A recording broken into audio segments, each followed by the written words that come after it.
അതായത് കോൺഗ്രസിൻ്റെ ഇപ്പോഴത്തെ ഏറ്റവും പ്രധാനപ്പെട്ട നേതാവ് രാഹുൽ ഗാന്ധി, ആനി രാജ, കേരളത്തിലെ ഏറ്റവും പ്രധാനപ്പെട്ട BJP നേതാവ് കെ സുരേന്ദ്രൻ.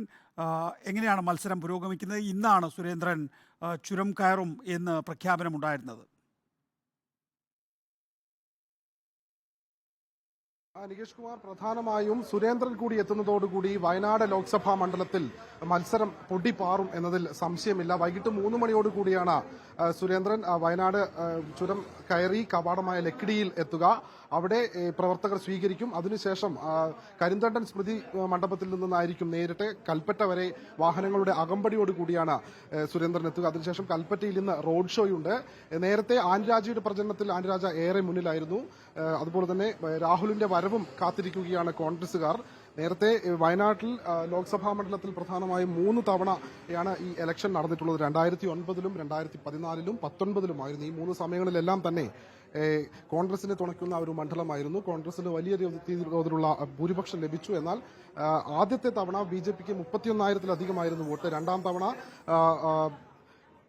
BJPക്ക് 82,000-ലധികം വോട്ടുകൾ നേടി. ഇപ്പോൾ ഏറ്റവും അവസാനമായി BJPയുടെ സംസ്ഥാന അധ്യക്ഷൻ NDA വയനാട് ലോക്സഭാ മണ്ഡലം സ്ഥാനാർത്ഥിയായി സുരേന്ദ്രൻ എത്തുമ്പോൾ വിജയപ്രതീക്ഷയിൽ തന്നെയാണ് BJPയുടെ പ്രവർത്തകർ. ഇപ്പോൾ നമ്മളോടൊപ്പം BJPയുടെ വയനാട് ജില്ലാ പ്രസിഡന്റ് പ്രശാന്ത് മലവയൽ ചേരുകയാണ്. എത്രത്തോളം ഉണ്ട് വിജയപ്രതീക്ഷ? എങ്ങനെയൊക്കെയാണ് വോട്ടുകളുടെ ഒരു കൂടുതൽ ഉണ്ടാകുമോ? എന്താണ് നിങ്ങളുടെ ഒരു പ്രതീക്ഷ? ഞങ്ങൾ വളരെ വളരെ ആത്മവിശ്വാസത്തിലാണ്. ഒന്ന്, ഞങ്ങളുടെ സംസ്ഥാന അധ്യക്ഷനാണ് ഞങ്ങൾക്ക് ഇവിടെ മത്സരത്തിന് കിട്ടിയിട്ടുള്ളത്. രണ്ടാമത്, സുരേന്ദ്രേട്ടൻ ഈ മണ്ഡലത്തിൽ സുപരിചിതനാണ്. സുപരിചിതൻ എന്ന് പറഞ്ഞാൽ എല്ലാവരും വ്യക്തിപരമായിട്ട് നന്നായിട്ട് അദ്ദേഹത്തിന് അറിയാം. ഈ മണ്ഡലത്തിലെ നീറുന്ന പ്രശ്നങ്ങൾ അദ്ദേഹത്തിന് നേരിട്ടറിയാം.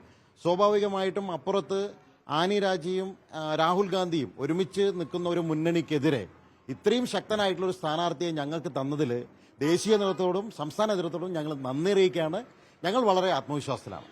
വോട്ട് കൂടുമോ? എത്രത്തോളം വോട്ട്, എത്ര വോട്ട് പിടിക്കുമെന്നാണ്? വോട്ട് കൂടുകയല്ല, ഞങ്ങൾ ഈ മണ്ഡലത്തിൽ നീറുന്ന ഒരുപാട് പ്രശ്നങ്ങൾ അഭിമുഖീകരിക്കുന്ന ജില്ലയാണ് വയനാട്.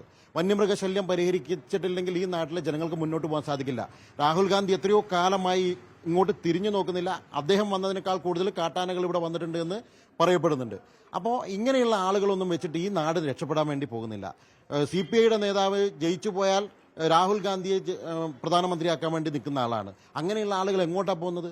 നരേന്ദ്രമോദിയുടെ നേതൃത്വം ഇന്ത്യ രാജ്യത്ത് അധികാരത്തിൽ വരുമെന്നുള്ളത് യാതൊരു സംശയവുമില്ല. സുരേന്ദ്രൻ ഇന്ന് വയനാട്ടിലെത്തുകയാണ്. തെരഞ്ഞെടുപ്പ് പ്രചാരണത്തിന് തുടക്കം കുറിക്കുകയാണ്. വയനാട് ദീപക് മോഹൻ BJP നേതാക്കളുമായി സംസാരിക്കുന്നു. സ്വാഭാവികമായും സംഘടനാ തലത്തിൽ ആവേശഭരിതരാണ് BJP നേതാക്കൾ.